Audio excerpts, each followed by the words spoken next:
Heidi Browning, thanks for joining me. Thank you. Let's talk a little bit about Pandora. Your focus is on really creating partnerships with advertisers and sort of promoting the brand in a B2B context. Talk a little bit about that. What are CMOs looking for and coming to you for these days vis-a-vis Pandora? Well, there are a plethora of insights that we can share with our CMO friends about our audience. We're now 80 million strong on Pandora in the United States alone, which is phenomenal. And they come back every single month and they spend over 23 hours a month listening to Pandora.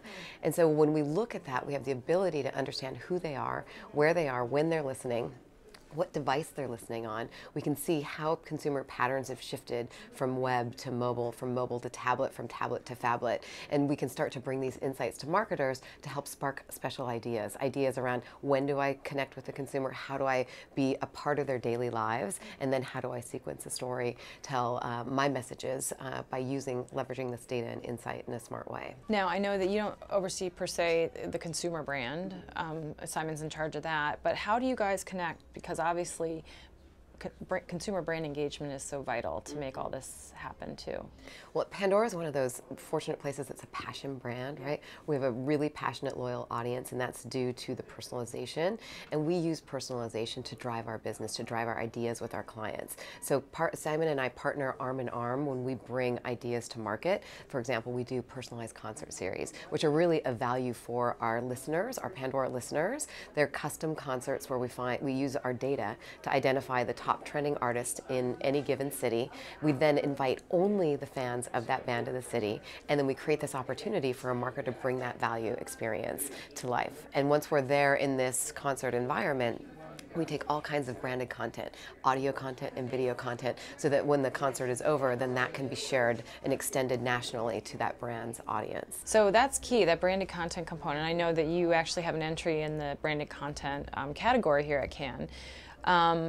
Talk a little bit about that specifically. I mean, at a time when all marketers are trying to find real, authentic, engaging content with which to create that brand relationship with their core consumers. Well, there's no better way to create a connection with people than through music, right? It transcends all generations, it connects us around the world. It is the universal language, yet it's extremely personal. And we've found that because Pandora is an audio environment, that our best opportunity is to deliver audio content. And our listeners, who are so personally connected to their own music, they've been giving us feedback, and the Music Genome Project delivers that personalized playlist for them. They want that same personal experience with the artists that they have. So this is where we develop our branded content series, around those personal connections between a brand, and the fans. Is it a co-branded thing where consumers see the Pandora brand and the Toyota, or is it sort of just branded Toyota? This is a Toyota specific brand, and we like to think about it as how Toyota's building the sound of their brand within Pandora. And the way it works is Toyota has a station. It's a brand station that a listener would adopt just as they have any other station within their list, which is fantastic because Toyota as a brand gets to live in that playlist with everyone else. And then from there, we curate some custom content for them. So we sit down with Toyota, who I think is one of the best partners that we've had over the course of the years. We've established this really wonderful working relationship where we sit with the marketing team, we sit with the agencies, both the creative and the media and the social agencies, to craft the next idea of how do we create this content experience for Toyota's fans and Toyota listeners. And that's what's up for the award, yes, actually. Yes, and it's called Toyota Sessions, and it's episodic content. We identified 6 different emerging artists in 6 different markets, and we brought to them, this interview process of really understanding what it was like to become a musician and what's their life like on the road, and as they evolve and emerge and start to build audience, what does that mean to them as a musician? One of our favorite stories is around an artist named Toki Monsta, and she's an electronic artist and producer who literally produces everything in her bedroom. She's got stacks of electronics and cats and pajamas and the whole thing, and so we were fascinated by her. So we brought her out of the studio, put her into a recording recording studio with analog musicians who brought her electronic music to life for the first time. And that was such a, it just gives me chills talking about it. It was such a magical moment. We captured all of this through audio content and through video content, that then the people who added the Toyota Session station to their playlist got to have the benefit of having that exclusive content shared with them. So the streaming media, or streaming music space is becoming increasingly competitive. Obviously, we've seen, Apple's acquisition of Beats, speak to that. What are you doing to continually stay relevant and ahead of game and ahead of the competition as it proliferates? So there has been a lot of competition, and for us, we welcome it, because we've been fighting the good fight alone for a really long time about the power of streaming music. And streaming music is playing such a big role in people's lives, specifically millennials' lives.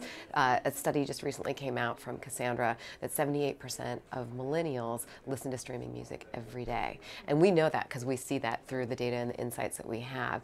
And so that is a really big part of what we're trying to contribute to the future, is taking this to the next level, growing our playlisting to make sure that we're delivering the best personalized music listening experience ever, making sure that we're delivering the best advertising experience ever. So all of the smart algorithmic and data influence that we use on our playlists, we apply to our targeting so that we can have the most effective and efficient advertising for our clients, and then creating these moments for our listeners that our advertiser partners can also share in, because we want to be able to give back to our listeners in more than just the pure enjoyment of their music, but also to expand on there. And when you think about this competitive category and this growing category and why people are listening, I still think it comes back to the fact that we've been pioneering personalization. We've spent 15 years investing in the Music Genome Project, which is powered by people and an algorithm to deliver the best personalized music experience out there, and that remains our differentiator in the market.